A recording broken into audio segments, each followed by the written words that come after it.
Hey guys, it's Dave, and I'm here with week 4 of our Bible reading plan for JMC community. And here we go. We have 3 chapters and 3 verses we're going to look at this week.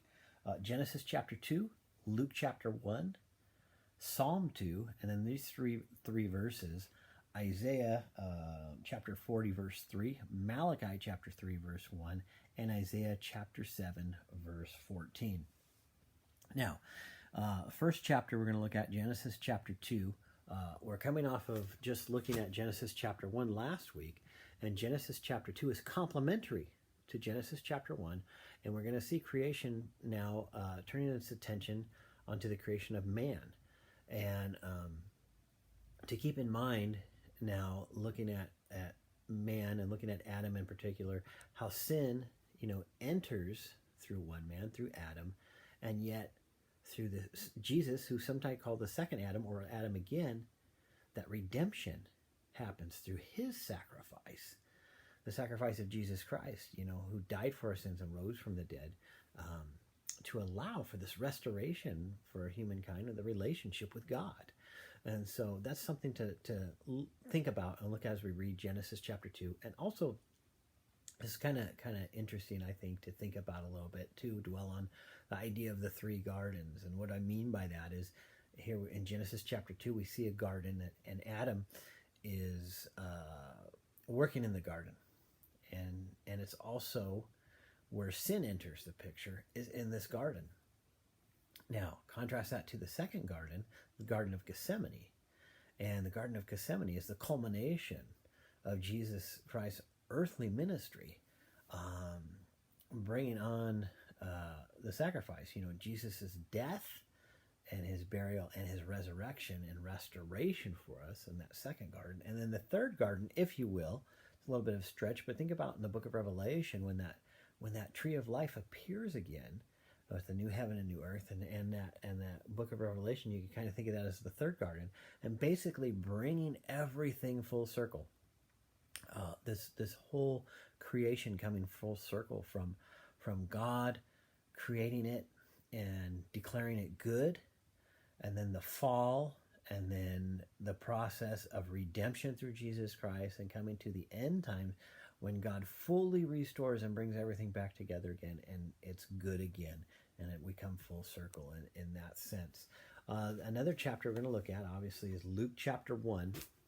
Now, we looked at John chapter 1 last week, and it's sort of like the pre-genealogy of Jesus, whereas as Luke and Matthew both give us the earthly genealogy of Jesus. John kind of set the stage for, putting Jesus way back in the very beginning in creation, in the Trinity, and involved in the actual creation itself. Really cool stuff. And so now in Luke, we're going to get into the story of the beginning of Jesus' earthly ministry, and a couple things I want to look at here, or something that we should think about, is one is serving.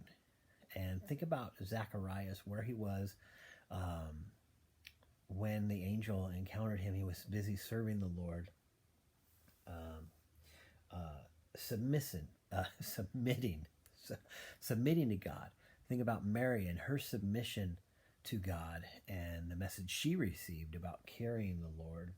And then think about singing and praise, and think of when we read about the responses throughout this chapter of what happens, and think about Mary and Zacharias, how they sing and praise the Lord there by the end of chapter 1. And then also we're going to read Psalm 2, and Psalm 2 is a cool psalm, and when I read it, it actually kind of made me think of the message that John the Baptist comes with. And so let me know what you think when you read it, if this kind of, you think it reminds you a little bit of the message of John the Baptist or not. But it was something great we can talk about on Sunday. And now these 3 verses we want to look at, Isaiah 40 verse 3 and Malachi 3 verse 1, both prophetic for the life of John the Baptist. And then Isaiah chapter 7 verse 14, prophetic in the life of Mary, the mother of Jesus.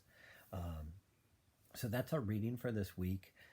Just to go over it again, Genesis chapter 2, Luke chapter 1, Psalm 2, Isaiah chapter 40 verse 3, Malachi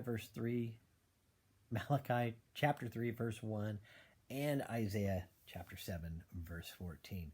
So anyways, guys, make some time out this week to read on these. And then when we get together on Sunday, just be, willing to share, and let's just see what we got out of it, and what God put on your heart about these chapters and verses, and just share. Just share what the Lord is doing with our lives. Really, really blessed to be sharing Sundays with you guys, coming together like-minded with the purpose of glorifying the Lord. It is a tremendous blessing. I'm loving it, and let's just continue. Just want to see the Lord lifted up and glorified here in the city of Merced. And if we don't see each other throughout the week, hopefully on Thursday we can all maybe get together, if not even a different time or earlier. But nonetheless, let's all definitely try to make it on Sunday. I love you guys. Like I said, it's totally a blessing to me. And Jesus Missionary Community, this is your reading for week 4, 2019. God bless you guys.